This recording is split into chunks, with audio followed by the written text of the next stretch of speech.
Your kidneys are the ultimate liquid processing plant. They filter your entire blood supply about 40 times a day. Here's the catch. These organs have zero pain nerves. You could lose 60% of your total kidney power and feel absolutely nothing. By the time you notice swelling or extreme tiredness, the damage is already done. There is one common item in many diets that puts your kidneys into overdrive, and it starts a process of decay long before a standard doctor's checkup will flag a problem. Here is an independent audit of what exactly happens inside your renal hardware over a 30-day window of too much sugar. Each kidney contains about 1 million tiny processing units called nephrons. Think of them as a massive network of high-speed filters. Together, they push roughly 180 liters of blood plasma through your system every 24 hours. For an average adult, this is a closed-loop system. Your blood cycles through this network over and over. Every single molecule in your blood passes through these filters. The kidney acts like a smart gatekeeper, deciding what stays in your blood and what gets flushed out as waste. Think of this like a high-speed data stream in a computer system. The nephrons act as the input buffer. They constantly scan incoming data packets, your blood, to decide what stays in the system and what gets purged. If the system gets a massive surge of data, the buffer has to speed up its processing to keep up. In your kidneys, this means each tiny nephron is forced to work faster and under higher pressure to manage the extra sugar load. Standard medical tests usually check your kidneys during an annual physical. They use a blood test called an estimated glomerular filtration rate, or eGFR. If your results land in the normal range, you're told your kidneys are working fine. However, this test is not designed to find early stress. It is designed to find total failure. Your kidneys are built with a lot of backup power, so they can keep working at full speed even when they are starting to break down. The eGFR is a calculation. It uses creatinine, a waste product from your muscles, to guess how fast your kidneys are cleaning your blood. When the kidneys slow down, creatinine levels rise, and the lab flags a problem. But when you eat too much sugar, something strange happens. The kidneys do not slow down. They actually speed up. This is not just a problem for people with diagnosed diabetes. It happens to almost anyone who eats too much sugar on a regular basis.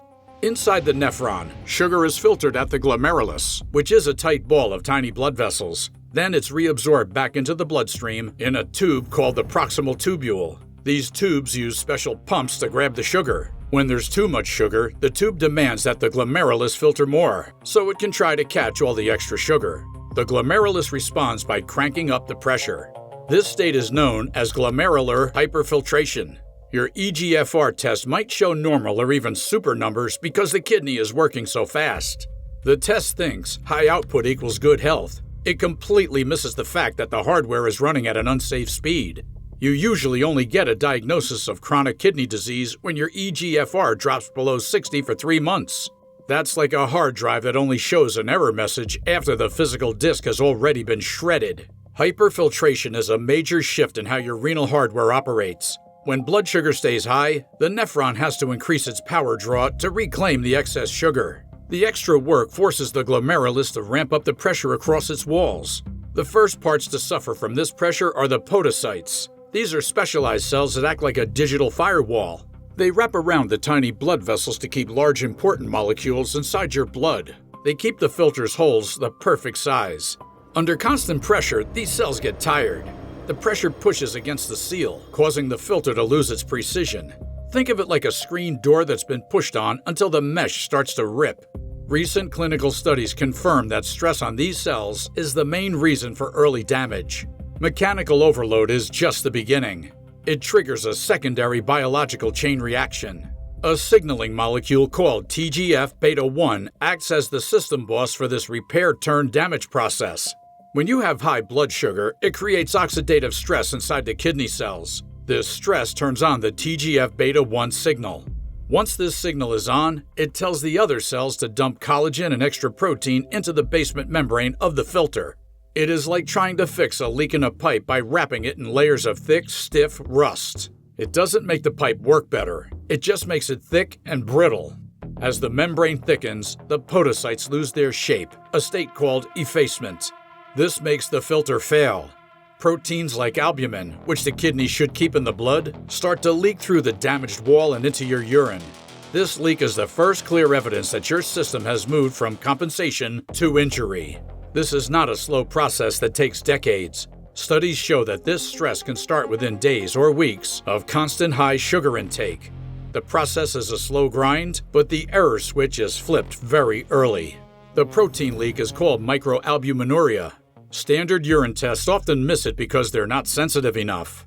The better test is the urine albumin to creatinine ratio, or UACR. A result under 30 is generally considered healthy. Anything above that means your filter barrier is already leaking. National health groups suggest using both the eGFR and the UACR to get the full picture. However, most standard checkups only run the blood test. While the eGFR measures how much liquid the factory's pumping out, the UACR measures the actual condition of the filters.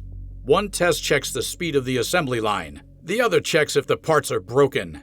Relying on only the eGFR is like checking a computer's total power usage while ignoring the fact that it's overheating, crashing, and losing data packets. If you want to protect your kidneys, you have to be your own advocate in the examination room. Because standard physicals rarely order a UACR test automatically, you need to explicitly ask your doctor for it, especially if your diet includes regular amounts of hidden or added sugars. Requesting both a UACR and an eGFR gives you a complete, honest dashboard of your renal health rather than just a superficial glance. Furthermore, understanding these results empowers you to make targeted lifestyle modifications before irreversible scarring sets in. When you talk to your physician, don't just accept a vague, "everything looks fine." If you know your dietary habits lean heavily toward processed sweets and beverages, ask specifically, "What is my current albumin to creatinine ratio?" And, "Are we screening for early hyperfiltration signs?" Catching microalbuminuria early means you can actively reverse low-grade inflammation, systematically lower your sugar intake, and relieve that destructive internal pressure on your nephrons. Simple adjustments, like swapping liquid sugars for water, dramatically reducing high-fructose corn syrup, and monitoring your daily carbohydrate load, give your cellular firewalls a fighting chance to repair themselves. You do not have to wait for a system crash, a flashing warning light, or a late-stage diagnosis to start paying attention to the biological hardware keeping you alive. Taking control of these specific metrics today ensures your internal processing plant remains resilient, efficient, and protected for decades to come. The standard blood test is not wrong. It is just meant for the end of the line.